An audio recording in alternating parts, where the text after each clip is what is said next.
Lantas seperti apa kondisi terkini terkait pelayaran kapal yang membawa misi kemanusiaan ke Gaza? Sudah bergabung bersama kami Muhammad Hussein, Ketua Koordinator IGPC. Selamat malam, Mas Hussein. Assalamualaikum. Selamat malam Mbak Ayu Rahmawati. Waalaikumsalam warahmatullahi wabarakatuh. Terima kasih Mas Hussein atas waktunya telah bergabung bersama kami. Mas Hussein, ini kita ingin mengetahui kondisi terkininya. Kemarin kan sempat mengalami penundaan, akhirnya perjalanan menuju ke blokade Gaza kembali dilakukan. Sejauh ini perkembangannya seperti apa, Mas Hussein? Ya baik, jadi setelah beberapa kali ada penundaan akibat faktor teknis dan non teknis, akhirnya seperti kita saksikan bersama-sama sejumlah kapal kemanusiaan Global Smooth Flotilla sudah bergerak dari beberapa pelabuhan, dari Italia, kemudian dari Spanyol, dari Tunisia dan dari Yunani. Kemarin hari Selasa ya, itu adalah kapal terakhir yang bergerak dari pelabuhan Tunisia. Namun ada tiga pelabuhan di Tunisia yang digunakan untuk pelayaran ini. Yang pertama Sidi Bosaid, yang kedua Guamaret, ketiga Bizerte, dan sudah sekitar 20 lebih ya, kapal-kapal laut yang berlabuh di pelabuhan itu sudah bergerak semua, dan diagendakan hari ini semua kapal-kapal tersebut akan bertemu di satu titik ya di sekitar perairan antara Tunisia dan Italia, di mana kapal-kapal itu lalu akan bergerak bersama-sama menuju Gaza seperti agenda awal. Namun perlu difahami juga akan ada satu kapal lagi yang akan bergerak dari Tunisia, insya Allah besok ya, kita menyebutnya kapal observer, dan insya Allah satu delegasi GPC juga akan ikut hadir dalam pelayaran tersebut. Oke, Mas Hussein, kami ingin konfirmasi bahwa sejauh ini informasinya hanya ada satu orang Indonesia yang berhasil melanjutkan perjalanan ke Gaza. Itu betul atau tidak informasinya, dan apa yang membuat sangat sulit untuk melanjutkan perjalanan dari Tunisia, Mas Hussein? Iya, jadi sampai hari ini dari 30 ya, dari yang harusnya diagendakan 30 delegasi Indonesia yang berlayar, namun satu yang akhirnya naik kapal ya, Wanda Hamida yang sudah berlayar dari malam dengan kapal Kaiser yang isinya sekitar 12 penumpang, dan Wanda Hamidah satu-satunya warga Indonesia, selainnya adalah warga Tunisia dan Turki, dan ada beberapa warga negara lain. Kenapa kita begitu sulit memasukkan ke 30 kapal ini? Karena memang maksud saya ke 30 orang ini kenapa kita sulit masuk ke kapal? Karena dari awal, dari sepekan yang lalu kita sudah melihat ini tidak efektif ya. Banyaknya kapal-kapal yang rusak di pelabuhan Tunisia ya, baik karena faktor cuaca, karena perjalanan dari Spanyol, ada beberapa kapal dari Spanyol yang bergerak ke Tunisia itu melalui badai, melalui cuaca yang cukup buruk, sehingga sampai di Tunisia banyak yang rusak. Artinya para penumpang penumpang internasional yang sudah tiba di Tunisia menggunakan kapal-kapal itu, mereka harus mencari kursi-kursi baru.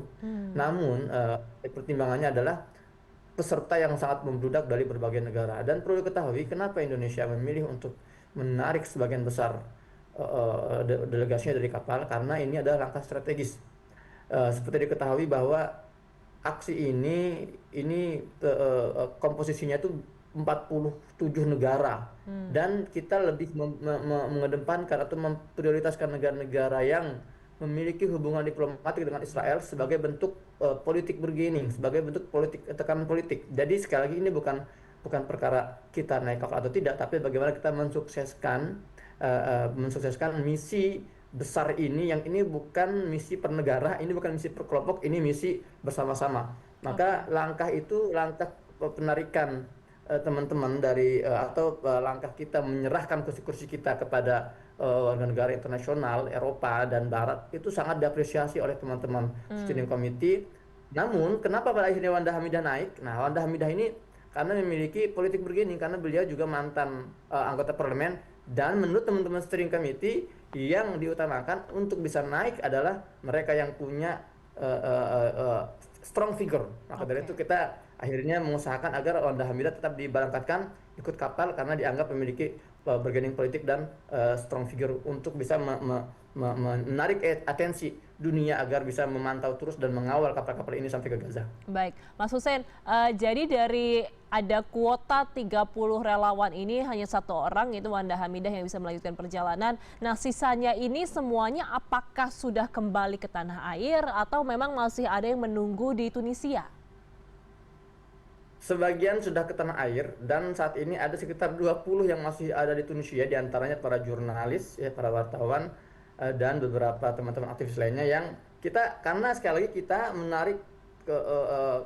menarik diri atau kita menyerahkan kursi-kursi ini bukan karena kita nggak mau ya, tapi karena kita berusaha memaksimalkan dan memprioritaskan.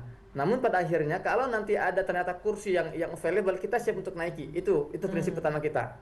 Namun itulah kenapa teman-teman masih ada yang bertahan di sini untuk mengantisipasi hal tersebut.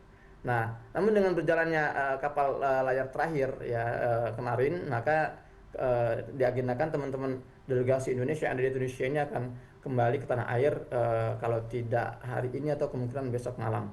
Baik, Mas Hussein, terakhir ini kan hanya satu orang saja yang bisa melanjutkan perjalanan begitu, sementara ada 5 kapal dari Indonesia yang akan melanjutkan misi kemanusiaan ke jalur Gaza. Nah, bagaimana melakukan koordinasinya supaya semuanya ini tetap dalam kondisi yang aman hingga nanti misinya bisa dilaksanakan?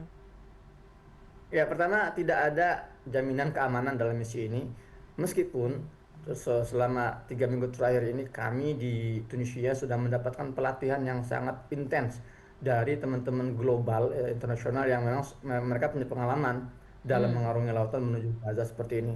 Nah, namun sekali lagi tidak ada jaminan keamanan, tapi koordinasi sudah dipersiapkan secara matang.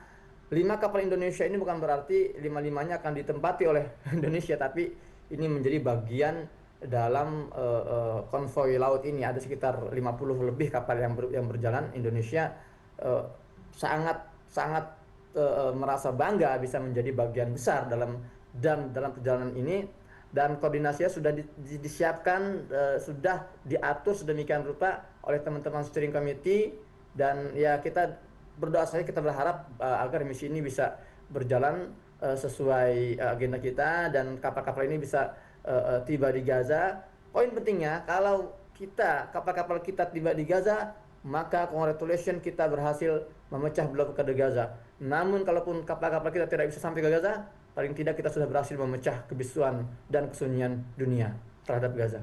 Baik, kita sama-sama mendoakan semoga misi ini bisa berjalan dengan lancar, tidak ada gangguan keamanan dalam bentuk apapun, dan pastinya keselamatan relawan ini akan terus dijaga sampai nanti kembali ke negaranya masing-masing. Terima kasih telah bergabung bersama kami, Mas Muhammad Hussein, Ketua Koordinator IGPC. Selamat malam waktu Indonesia, Mas. Assalamualaikum warahmatullahi wabarakatuh. Waalaikumsalam.